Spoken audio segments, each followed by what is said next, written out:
Gary Felton e família. Em 1986, Gary Felton estava trabalhando na Inglaterra em uma empresa de software de computador.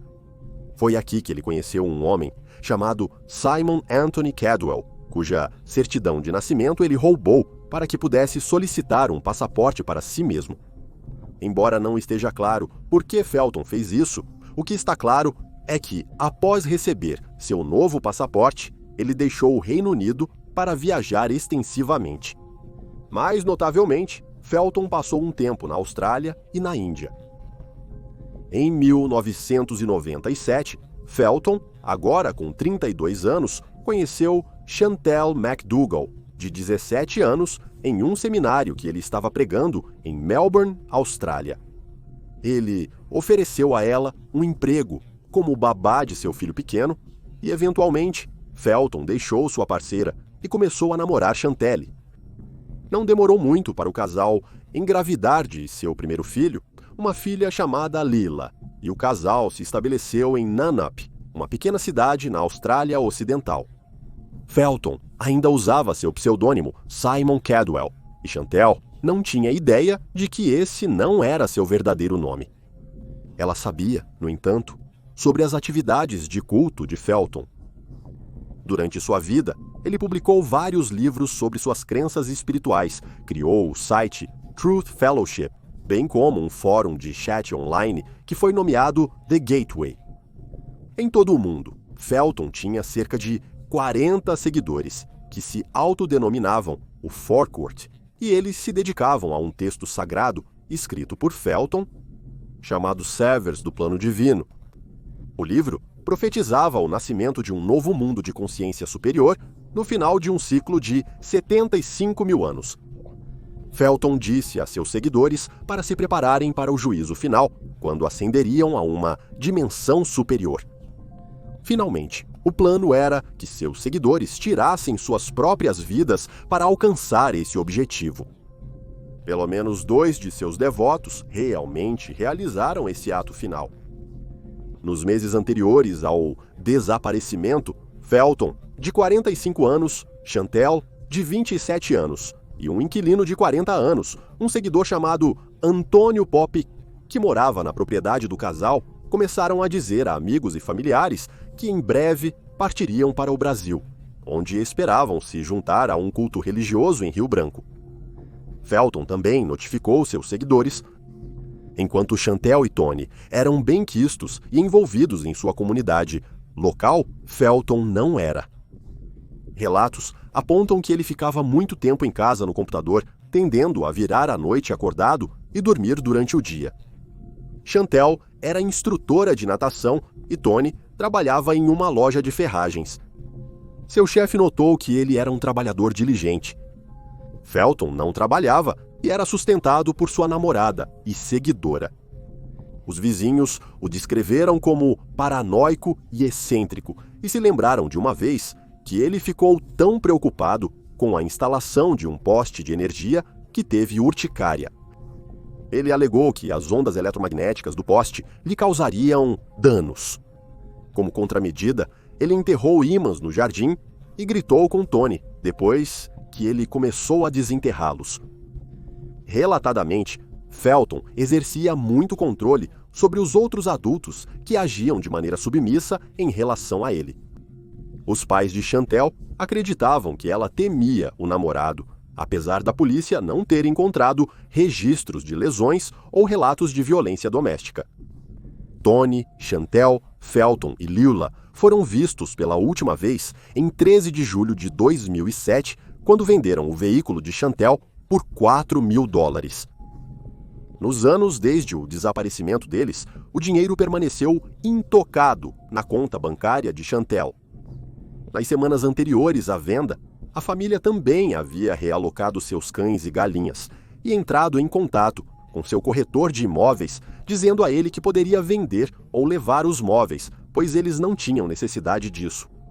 A mãe de Chantel também notou que um passaporte havia chegado para Lila, de 6 anos. 6 dias após o último avistamento, em 19 de julho, o dono do casal adentrou a residência abandonada. há relatos mistos sobre como a casa foi encontrada, com algumas fontes dizendo que estava arrumada e limpa, enquanto outras afirmam que pratos sujos estavam espalhados pelas bancadas da cozinha e outras superfícies. O casal havia deixado para trás seus pertences, incluindo carteiras e cartões de crédito. Uma nota foi encontrada presa à porta, que simplesmente dizia: "Foram para o Brasil".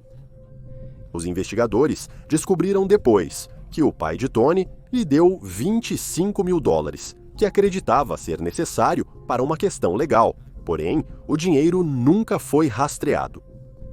Em outubro de 2007, os pais de Chantel denunciaram ela e Lila como desaparecidas. Eles estavam preocupados por não terem notícias de sua filha há meses.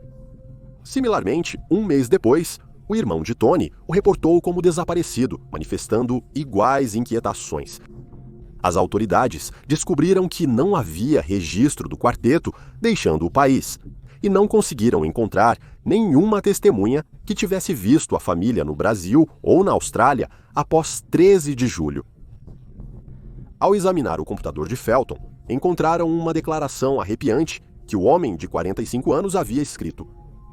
Nos meses antes da família ser vista pela última vez, ele havia postado isso em um diário online. Dizia: "Eu estou exausto e a única opção restante é deixar este mundo." Eles também conseguiram fazer contato com um seguidor de Felton que revelou que ele havia discutido seu plano de se matar, Chantel e Lila, por overdose de barbitúricos.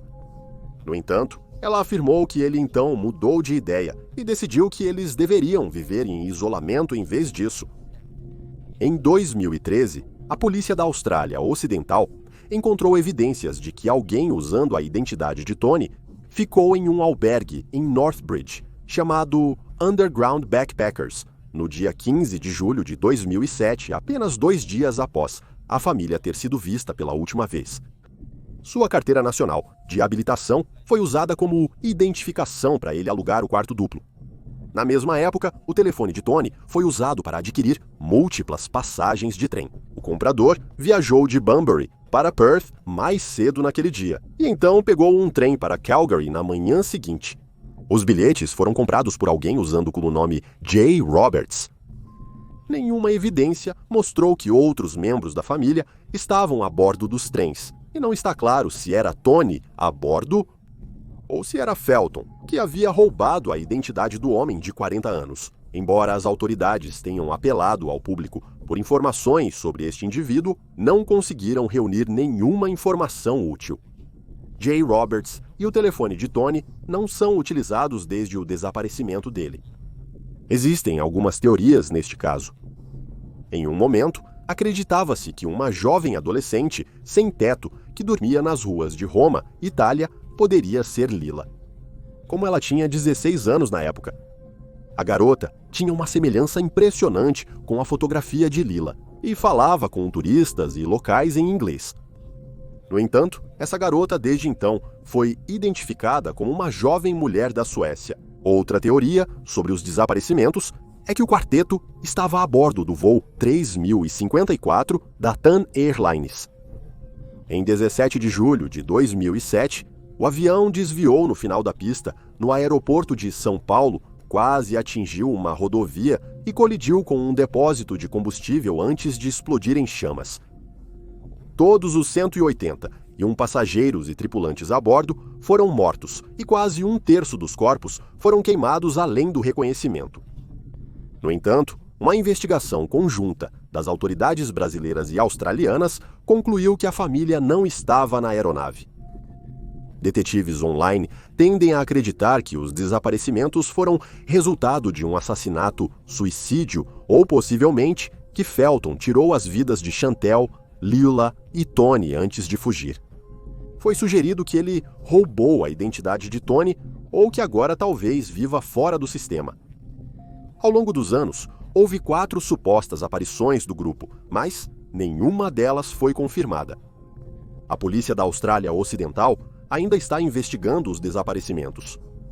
Uma investigação de 2018 concluiu que é impossível dizer se o quarteto está vivo ou morto, pois não há evidências que indiquem de uma forma ou de outra. Uma psiquiatra comportamental clínica chamada Chris Gysin expressou sua crença de que Lila, Tony e Chantel estão todos mortos, mas é possível que Felton ainda esteja vivo. Gysin descreveu Felton como um vigarista narcisista. Se você tiver alguma informação sobre os desaparecimentos de Gary Felton, Antônio Popic e Chantel e Lila McDougall, você pode entrar em contato com o Disque Denúncia Austrália no 800-333-000.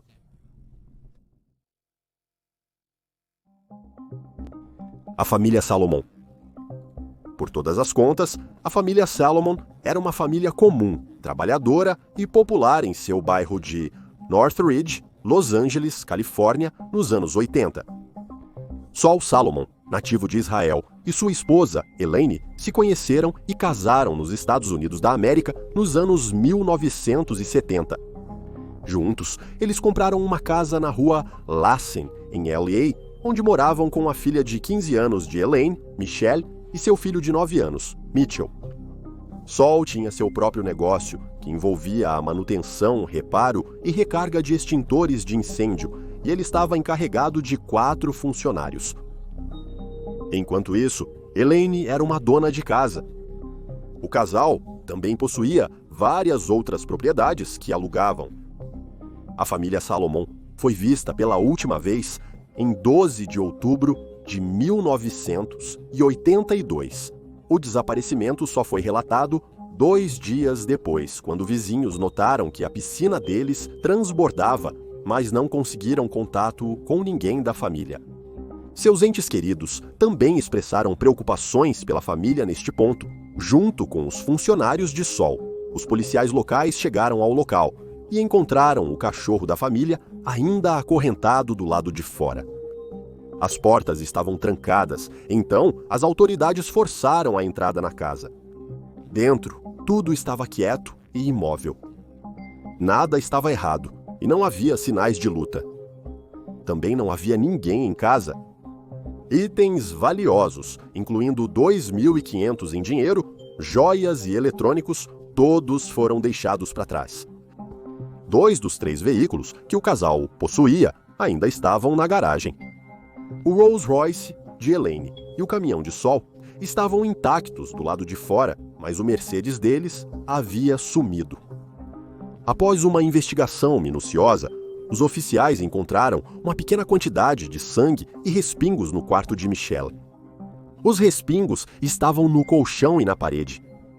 Um pedaço do carpete foi removido e coberto com um tapete de banheiro, e os lençóis, edredom e travesseiros da adolescente de 15 anos sumiram. Fora isso, no entanto, não havia pistas sobre o que havia acontecido com a família ou onde eles poderiam estar. As autoridades também tiveram dificuldades para encontrar um motivo para os possíveis assassinatos, pois após conversar com oficiais israelenses, descobriu-se que Sol, de 35 anos, não tinha antecedentes criminais e não estava associado ao crime. Ele vinha de um ambiente estável e havia servido como policial e passado algum tempo no exército. Elaine também não tinha histórico criminal.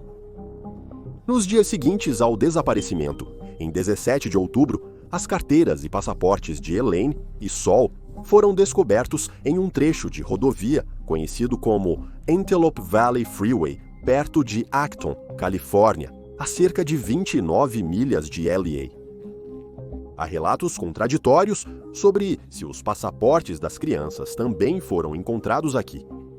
Apesar dessas evidências, nenhuma outra pista surgiu, no caso, por várias semanas, e os locais começaram a especular e fofocar. Rumores circularam que Sol estava envolvido com a máfia israelense que operava na área de LA, embora amigos e familiares negassem veementemente essas alegações. Logo, a polícia informou aos meios de comunicação que já conheciam Sol e já o conheciam mesmo antes do seu desaparecimento. No entanto, eles se recusaram a elaborar mais, acrescentando apenas que ele não havia sido associado a atividades criminosas. Para muitos, essa foi uma declaração bizarra a se fazer, e muitos detetives online se perguntaram como exatamente Saul era conhecido pelas autoridades, especulando que talvez ele fosse um informante. No entanto, não há evidências para apoiar essa ideia. Um ano se passou sem progresso no caso. Em outubro de 1983, Ashley Paul se apresentou à polícia após ser encorajado por um investigador particular contratado pela mãe de Elaine. O homem, que trabalhava como motorista de táxi em Londres, contou a Departamento de Polícia de Los Angeles que viu seu primo, um homem chamado Harvey Rader, atirar na cabeça de Saul em 12 de outubro de 1982. Rader já era conhecido pela polícia. Um cidadão britânico, Rader, se mudou para os Estados Unidos da América em 1978. De volta ao seu país de origem, ele teve inúmeros confrontos com as autoridades e foi preso 9 vezes. Ele foi condenado por mais de uma dúzia de crimes que variam desde roubo à mão armada até furto e falsificação, até a posse ilegal de uma arma de fogo. Ao entrar nos Estados Unidos da América, ele afirmou não ter antecedentes criminais, e só foi alguns anos depois que as autoridades descobriram seu extenso histórico criminal. Na noite do desaparecimento da família, Saul havia combinado de se encontrar com Hada. A dupla compartilhava o interesse em restaurar veículos antigos e Hada tinha um negócio de reparo de carros. Por volta das 6 da tarde, sabe-se que Saul saiu de casa para ir a um leilão de carros com Hada. No entanto, o leilão terminou às 5 da tarde, naquela noite. Segundo Hada, ele deixou Saul em um restaurante israelense depois, mas as autoridades descobriram que o restaurante não estava aberto naquela noite. Depois de deixar Saul, Hada afirmou que então retornou à casa da família Solomon para deixar o caminhão de Saul e pegar seu Mercedes, que precisava de reparos. Embora essa última parte da história possa parecer razoável à primeira vista, um amigo de Elaine testemunharia mais tarde em tribunal que a mãe de 2 filhos de 39 anos havia desligado cedo, às 1h30 da tarde, porque Hada estava à porta. Ele parece ter sido a última pessoa a ver a família viva. Segundo relatos, Saul havia investido cerca de $20 mil no negócio de Hada. Especulou-se que o par brigou no dia 12 de outubro porque ele estava insatisfeito com os detalhes do empreendimento e queria seu dinheiro de volta. Saul contou a alguém sobre essa briga.